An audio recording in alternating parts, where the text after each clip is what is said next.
예, 감사합니다. 우리 모세의 이야기가 계속 진행되고 있습니다. 이제 성탄절이 다가오기 때문에 조금 후에 우리 본문이 다시 조금 바뀌겠지만 그래도 그때까지는 계속해서 우리가 출애굽기 말씀을 함께 보려고 합니다. 모세가 다시 산에 올라갔는데요. 40일 동안을 금식하며 하나님을 만났습니다. 다시 산에 올라가야 했던 이유를 여러분 기억하시죠? 이스라엘 백성들이 모세가 첫 번째 산에 올라가 있는 동안에 금송아지를 만들고 하나님을 떠나서 우상 숭배를 하였기 때문에 모세는 하나님께서 주셨던 십계명이 적혀 있는 돌판을 가지고 내려오다가 너무 흥분해서 산 밑으로 집어 던졌었습니다. 그리고 그 우상 문제를 해결한 후에 다시 산에 올라 하나님을 만났고 하나님 앞에 기도하는 시간을 갖습니다. 40일간을 하나님과 함께 지냈습니다.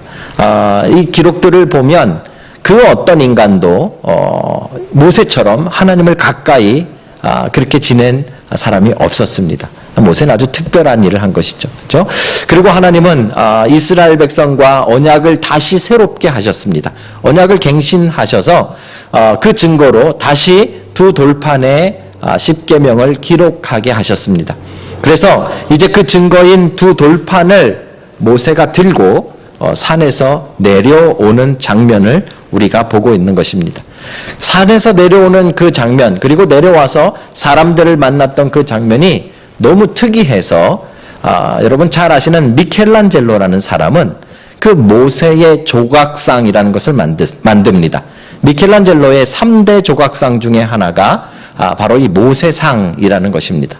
제가 그림으로 준비했는데 혹시 한번 보여주시죠. 여러분 자주 보셨죠? 많이 보셨죠? 실제로 이 조각상은 지금 로마에 가시면 성당 앞에 있고요. 그거는 모형이고 그 안쪽에 들어가시면 오리지널이 있답니다. 물론 저도 안 가봤기 때문에 오리지널이 뭐 앞에 있는 거랑 어떻게 다른지는 잘 알 수는 없습니다. 중요한 것은요, 이 조각상이 워낙 유명해서 세계 곳곳에 공원이나 또 어떤 박물관 같은데 모형으로 만들어 놓은 이 조각상들이 상당히 많이 있습니다. 그 중에 하나가 어디 있는가 하면 오클랜드 시내에 있는 공원 한가운데 이 조각상이 있습니다. 약간 이렇게 안쪽으로 그 퀸스트리트에서 어퍼로 넘어가면서 안쪽에 있는 공원인데요. 제가 공원 이름은 까먹었습니다. 그래서 여러분들 아마 찾기는 좀 힘드실 것 같은데 만약에 그 공원을 찾으시면 공원 맨 꼭대기쯤에 이 모세 조각상이, 모세상이 딱 놓여져 있습니다. 저도 예전에 교회에서 이 중고등부 아이들과 또 이렇게 프로그램을 진행하다가 그 마지막 종착지가 저 모세상 앞이었습니다. 그래서 저도 아이들을 데리고 모세상을 처음 보게 되어진 것이죠. 물론 오리지널은 아니지만 그것을 보고서 제가 깜짝 놀랐습니다. 이 모세상에는 좀 특별한 특징이 하나 있습니다. 여러분 뭐가 특징일까요? 예, 다음 그림 한번 보여주시죠. 예, 모세의 얼굴을 가만히 들여다보시면 두 개의 뿔이 달려 있습니다. 그렇죠? 모세는 왜 염소도 아닌데 뿔이 달렸을까요? 모세는 왜 미켈란젤로가 왜 이 뿔을 만들어서 사람들을 이렇게 헷갈리게 만들었을까요? 그 답이 29절에 있습니다. 29절을 다시 한번 보시면 여러분 주보에도 있죠. 중간에 모세는 자기가 여호와와 말하였으므로 말미암아 얼굴 피부에 광채가 나나 이렇게 표현해놨죠. 여기서 말하는 광채라는 단어가 광채라고도 쓰여지고 또 이게 사역형이라는 문법으로 사용되어질 때는 뿔이라는 단어로 사용이 되어집니다. 그래서 실제로 이 미켈란젤로가 살던 시대는 라틴어 성경이 사용되어진 때인데 라틴어 번역판에서는 이 구절을 29절을 모세의 얼굴에 광채가 났다라고 표현하지 않고 모세 얼굴에 뿔이 났다라고 번역을 해놨습니다. 그래서 그 당시에 미술은 잘했지만 성경 공부를 깊게 하지 않았던 미켈란젤로가 이걸 뿔을 만들어서 모세상을 성경대로 만들어 놓은 것이죠. 이것이 지금까지 많은 사람들로 하여금 왜 모세는 뿔이 났는가, 안 좋은 일이 있는가 하고 의아하게 생각하게 된 이유입니다. 그렇다면 저 뿔이라고 표현했던 얼굴에 나는 광채, 빛, 이건 도대체 무엇이었을까 하는 것인데요. 우리가 성경의 내용들을 쭉 본다면 그것은 하나님의 영광이, 워낙 하나님과 가까이 있었기 때문에 하나님의 영광이 모세의 얼굴에 묻어났다라고 표현하는 것이죠. 그렇죠? 이 부분은 아주 중요한 그리스도인들의 삶의 원리를 가르쳐 줍니다. 우리의 얼굴에도 우리의 영광이 아니라 하나님의 영광이 드러날 수 있다라는 말입니다. 그렇죠? 다시 말씀드리면 하나님의 백성은 세상을 향해서 하나님의 영광을 비추어 내는 역할을 한다라는 말입니다. 사람들이 여러분들을 볼 때 저 사람은 정말 하나님의 영광이 나타나는 사람이구나 라고 말을 해야 여러분과 제가 성경대로 제대로 사는 사람들이 된다라는 의미가 되어지는 것이죠. 실제로 그렇습니다. 여러분 그런 경험 없으신가요? 저는 인생을 살면서 어떤 사람 정말 처음 만났는데 그 얼굴을 이렇게 보면 또 이렇게 그 모습을 보면 저분은 진짜 하나님 믿는 사람이구나. 저 사람은 진짜 하나님을 사랑하는 사람이구나. 이런 느낌이 확 올 때 있지 않습니까, 여러분? 있거나 말거나. 그 오는 사람이 사실 있습니다. 그런데 또 반대로 1년, 2년을 같이 막 직장 생활을 했는데 나중에 너 교회 다녔어? 이런 표현이 될 만큼 전혀 이 그리스도의 사랑이나 아니면 하나님의 영광이 그를 통해 드러나지 않는 경우들도 있습니다. 이게 굉장히 중요한 부분입니다. 여러분과 제가 이 세상을 살아갈 때 하나님은 하나님의 영광을 우리가 나타내기를 원하십니다. 여러분의 얼굴을 통해서, 여러분 표정을 통해서, 또 여러분들의 말을 통해서, 여러분들의 행동을 통해서, 여러분들의 삶을 통해서 하나님이 살아계시구나, 하나님이 영광의 분이시구나를 깨닫게 되어지는 그런 은혜가 여러분과 저에게 있기를 주님의 이름으로 축복합니다. 자, 그러려면 어떻게 하면 좋을까요? 어떻게 하면 우리가 하나님의 영광을 딱 이렇게 드러낼까요? 자, 화장품을 좀 좋은 걸 쓰시든지, 콜라겐을 좀 많이 드시든지, 이래야 되는가요? 자, 어떻게 하면 우리가 하나님의 영광을 우리의 모습에서 비춰낼 수 있을까요? 오늘 그 이야기를 오늘 말씀을 통해서 하려고 합니다.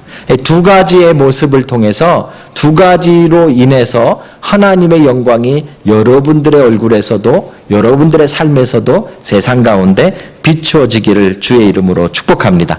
그 두 가지 중에 첫 번째는요, 29절에 나와 있습니다. 그냥 직접적으로 하나님이 사실은 이 내용을 말씀을 통해 우리에게 기록하여 설명합니다. 조금 전에 제가 읽었던 부분인데요. 모세는 29절 중간에 보시면요. 모세는 자기가 여호와와 말하였으므로 말미암아 이렇게 놨죠. 그렇죠? 모세의 얼굴에 광채가 난 이유는 무엇인가 하면 하나님과 대화했기 때문이다 이렇게 표현하는 것입니다. 40일 동안 모세가 하나님을 가까이 대하고 하나님과 대화했기 때문에 그의 얼굴에서 광채가 났다라고 설명하는 것이죠. 하나님과의 교제를 이야기합니다.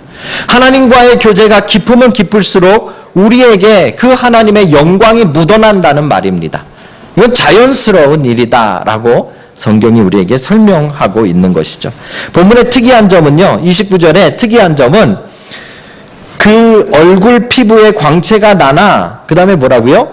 깨닫지 못하였더라. 이게 아주 중요합니다. 이 깨닫지 못했다라는 말은 모세가 지금 하나님을 만난 이유가 얼굴에 광채를 내기 위함이 아니라는 말입니다. 모세는 그냥 자연스럽게 하나님을 가까이 대했더니 그 광채가 났다라는 표현인 것이죠. 그죠? 그러니까 모세가 40일 동안 기도하면서 내가 40일 동안 하나님을 만나고 나면 40일 하나님 앞에 기도하고 나면 40일 금식하고 나면 내 얼굴에 광채가 날 것이다 라고 생각하지 않았다는 말입니다. 그죠? 그냥 하나님을 만나고 40일 동안 하나님과 교제했더니 저절로 그 광채가 났다라고 설명하고 있는 것이죠. 제가 왜 이렇게 이 부분을 강조하는가 하면 오늘날 우리가 신앙이라는 것을 우리의 삶에 적용할 때 세상의 방법으로 이 신앙도 적용합니다. 다시 말씀드리면 어떤 목적을 위해서 뭔가를 하는 것, 이것이 신앙이라고 생각합니다.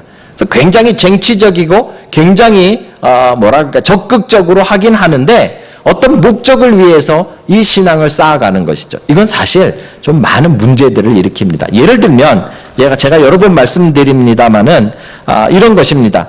주기도문을 1000번 외우면 방언을 받을 수 있다. 교회에서 이렇게 가르치니까 방언을 받기 위해 주기도문을 1000번 외우는 거. 그렇죠? 뭐가 조금 이제 이걸 우리가 구별해 나가셔야 됩니다. 새벽 기도회 한 달 동안 특별 새벽 기도회를 하면 특별 새벽 기도회를 한 달 하면 내 사업의 문제가 해결된다. 이렇게 배우고 또 이렇게 생각해서 또 특별 새벽 기도를 한 달 동안 빠지지 않고 열심히 나가는 것. 열심히 나가는 건 괜찮은 것 같은데 여기에 뭐가 문제가 있다 이 말입니다. 또 요즘같이 이 시험 기간 되면요 난립니다. 각 교회마다 40일 금식 기도회 또는 40일 금식이라는 특별한 프로그램을 합니다. 이유는 40일 금식을 하면 그 정성을 보고 내 자녀가 대학에 합격할 것이라는 생각을 하면서 우리가 40일 동안 금식하는 경우들이 종종 교회에 있다라는 것이죠. 여러분 이거 잘 보셔야 됩니다.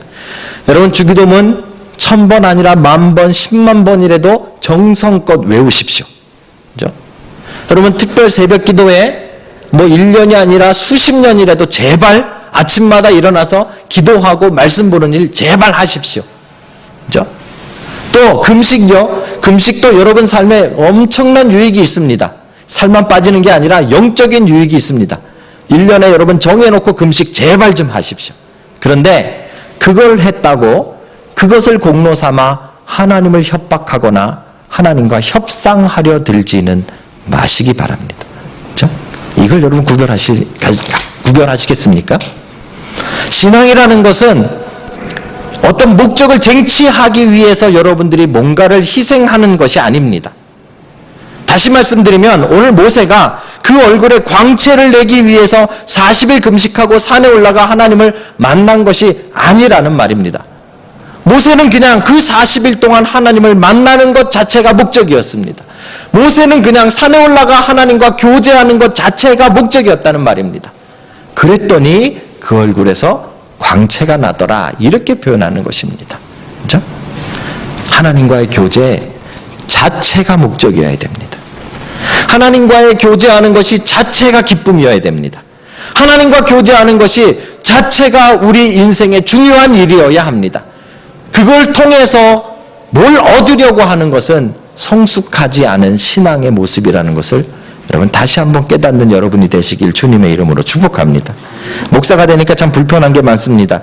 우리 청년들도 그렇고 우리 집사님들도 그렇고 언제 차 한 잔 마시시죠? 이렇게 해가지고 날짜를 잡으면 나중에 이렇게 이야기가 뒤로 돌아 들어옵니다. 목사님이 뭔가 하실 말씀이 있으신가?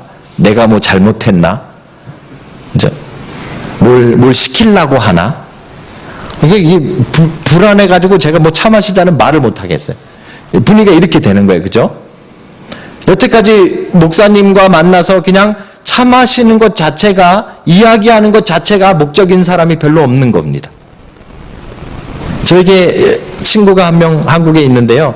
여러분, 아마 이 코로나 터지기 바로 직전에 와서 그래도 이 스시 한번 사고 갔잖아요.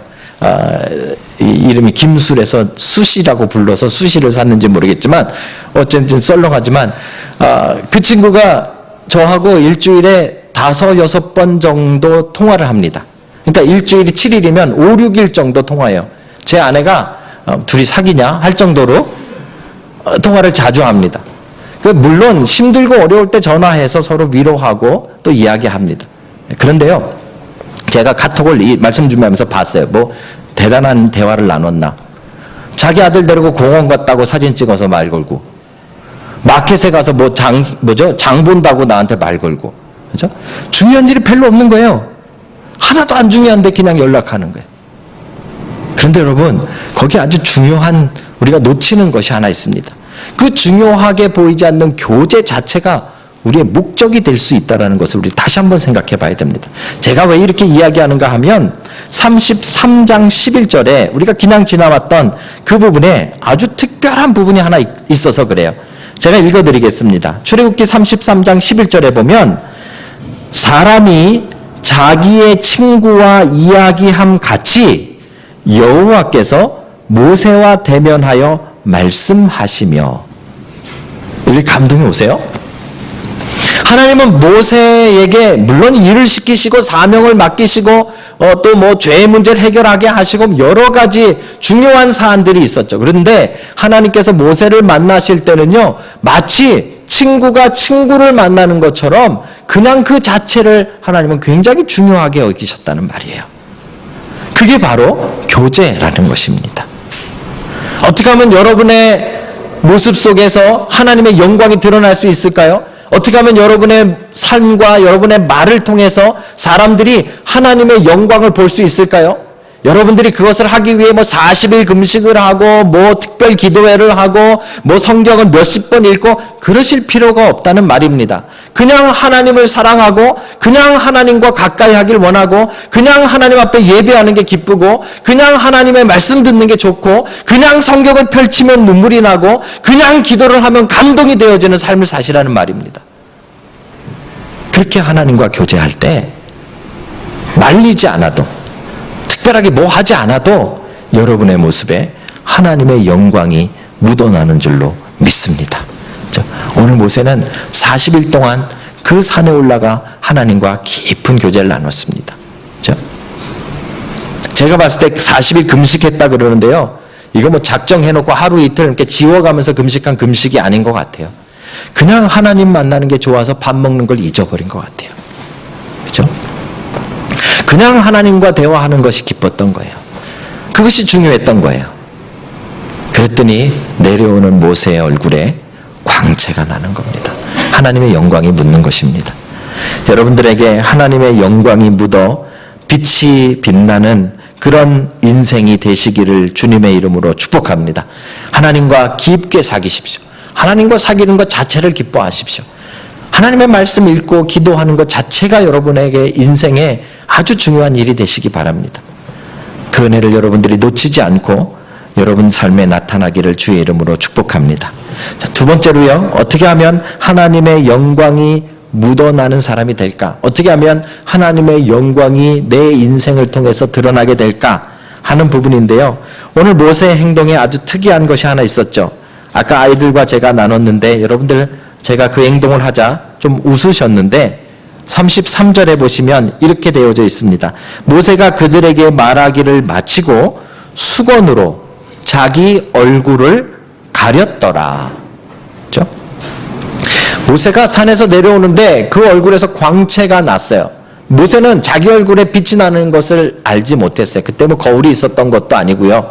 그죠? 그냥 내려오는데 빛이 나고 사람들이 그 모습을 보면서 피하기 시작한 거예요. 두려워하기 시작한 거예요. 그랬더니 모세가 사람들을 불러놓고 지금 하나님께 들었던 그 하나님의 말씀을 전달한 다음에 하나님의 말씀의 전달이 끝나자마자 자기 얼굴을 수건으로 가려버립니다. 그죠? 자기 얼굴을 수건으로 가린 게 도대체 어떤 의미인가? 몇 가지로 성경이 우리에게 해석할 수 있는 팁을 주고 있는데 그 중에 하나는 고린도 후서 3장입니다. 바울은 이 부분을 가지고 모세가 자기 얼굴에 있는 영광이 사라지는 것을 사람들이 보지 못하게 하려고 가렸다 이렇게 표현합니다. 그것은 이제 신약적인 이 관점에서 볼 때 구약의 율법으로 인한 영광은 영원한 것이 아니기 때문에 그것이 없어지는 것을 가리었다라는 표현으로 해석할 수 있습니다. 그런데 그렇게 복잡한 해석이 아니라 오늘 본문만 보고 여러분들이 해석해도 대충 감이 가는 것이 하나 있습니다. 오늘 본문은 어떤 배경이 있습니까? 우리의 지금 이 이야기들의 가장 중요한 배경은 바로 금송아지 사건입니다. 그렇죠? 번쩍번쩍거리는 금송아지를 만들어 놓고 그 금송아지를 보면서 여호와 하나님이라고 그들이 우기고 우상숭배했던 것이 그들의 죄악입니다. 이것이 지금 이들의 삶에 지금 계속 배경이 되어지고 있는 것이죠. 그죠? 모세는 아마 그것이 걱정되는지도 모르겠습니다. 자기 얼굴에 번쩍번쩍 광채가 나고 영광이 드러나면 사람들이 자기 얼굴을 보면서 하나님이 아니라 자기의 모세를, 자기의 얼굴을, 그 얼굴에 나타난 영광을 혹시 숭배하고 우상숭배로 빠질까봐 모세는 하나님의 말씀만 드러나게 하고 그 후에는 항상 얼굴을 수건으로 가리었던 것으로 보여지는 것이죠. 뭡니까? 영적인 겸손입니다. 여러분들에게 하나님의 영광이 드러나려면, 여러분들에게 하나님의 영광이 나타나는 삶을 살려면 여러분의 삶이 영적으로 겸손해야만 된다는 것입니다. 겸손이 없어지면 영광도 떠나가게 되어지는 것입니다. 물론 여러분들에게 크게 해당 안 되어질 수도 있습니다. 하지만 여러분 잘 들여다보시면 이제 교회 안에 봉사하면 할수록, 리더가 되면 될수록, 직분을 맡으면 맡을수록 이 말씀을 우리는 꼭 기억해야 됩니다. 우리가 하나님의 영광을 마치 내 것처럼 도용해버리는 죄를 범할 수 있기 때문에 그런 것이죠. 제가 몇 번 말씀드렸는데 여러분, 베니 힌이라는 유명한 사역자를 여러분 아시나요? TV나 유튜브 같은 데 보시면 아직도 이렇게 활동하고 계시고 아직도 잘 나오는 분입니다. 하얀 옷을 입고요. 이렇게 이 차이나 하얀 옷 아래 위로 신발까지 아마 하였던 것 같아요. 입고 아주 큰 무대에서 병든 사람들 앞으로 불러서 기도해주면 막 사람들 다 쓰러지고 막 목발 짚고 나왔다가 막 놓고 내려가고 막 하는 기적이 일어나는 대단한 분이십니다. 그죠? 우리 한국 사람들에게는 그분의 집회도 유명하지만 그분의 책도 유명한데 안녕하세요 성령님이라는 책을 썼습니다. 우리 어른들은 아마 안 읽어보신 분 없을걸요? 예전에 굉장히 유명했던 책입니다. 그죠? 대단한 사역을 하고 계시는 분이 베니 힌입니다. 이분 사역 자체는 이제 뭐 하나의 뭐 웬만한 교회보다, 웬만한 선교단체보다 훨씬 더 큰 사역을 이 사이즈상으로 큰 사역을 지금 하고 있죠. 이분의 별명이 한동안 바울이 살아왔다, 그래서 살아 돌아온 바울 뭐 이런 얘기도 제가 기사에서 본 적이 있습니다. 근데 요즘 새로운 별명이 있죠. 복음을 팔아 돈 챙기는 장사꾼. 기가 막힌 일입니다. 그렇죠? 그의 조카도 뭐 양심 선언을 하고 그 내용들을 다 밝힘으로 아주 어려워져 버렸죠. 그렇죠? 돈이 얼마가 들어오는지도 잘 알 수 없습니다. 그분이 그 사역회로 생겨난 돈으로 그 집안이 다 잘 먹고 삽니다.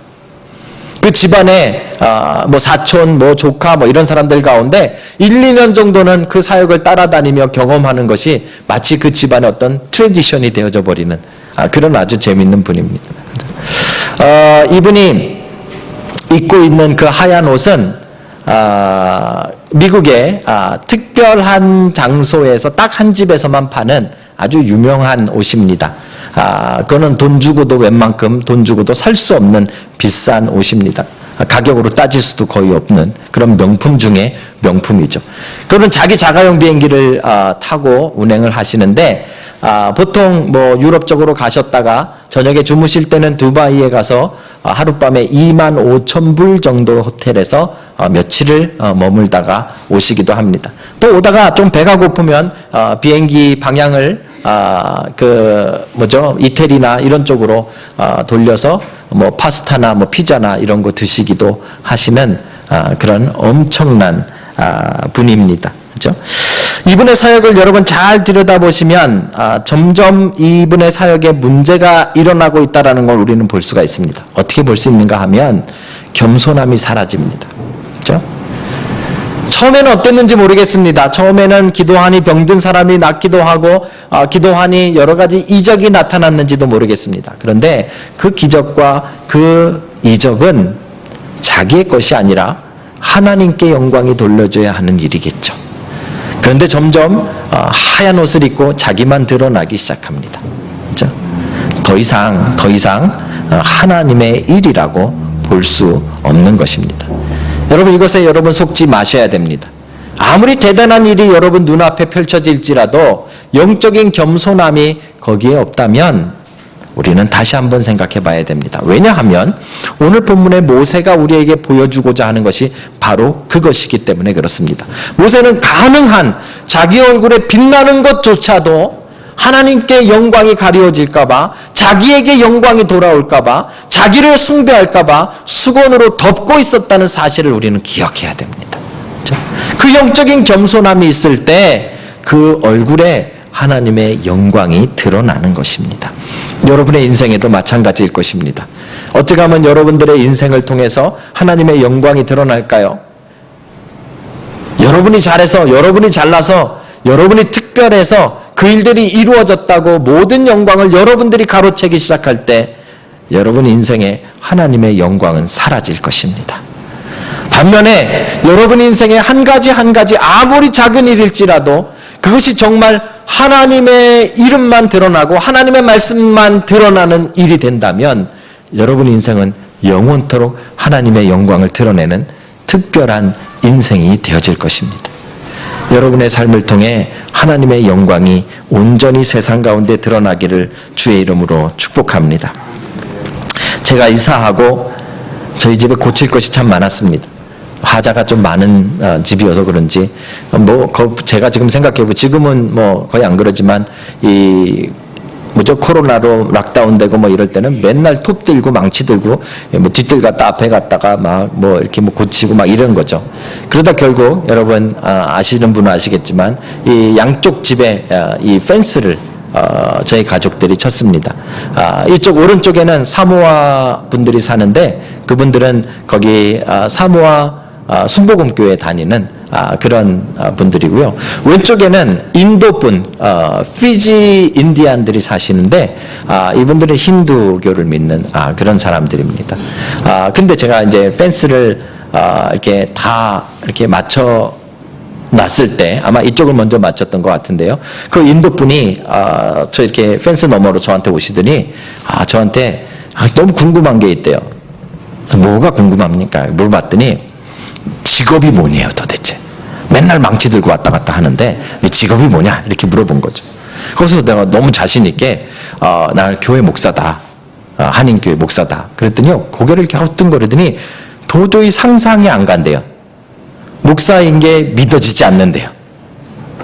제가 집에 들어와서 가만히 생각해 보니까 너무 충격적인 말을 제가 들은 거예요. 제 얼굴에서, 제 인생에서, 제 모습에서 하나님의 영광이 1도 안 나타난 거예요. 옆집에서 보고 네가 목사라고 난 도저히 못 믿겠다 할 정도의 일이 일어난 거죠. 여러분 제발 그렇게 살지 마십시다. 우리 그렇게 살지 마십시다. 여러분들을 보는 여러분들의 직장 동료들 또 여러분들 이웃들이 여러분들의 모습을 보면서 너 혹시 정말 교회 다니는 거 아니냐? 너 혹시 정말 하나님 믿는 사람 아니냐? 너 혹시 예수님의 사람 아니냐? 좀 이런 질문 받고 사는 여러분과 제가 되기를 주의 이름으로 축복합니다. 하나님과 깊은 교제 가운데 있을 때, 그렇죠? 또 우리가 영적으로 겸손할 때 우리의 삶을 통해 하나님의 영광이 드러날 줄로 믿습니다. 기도하시겠습니다.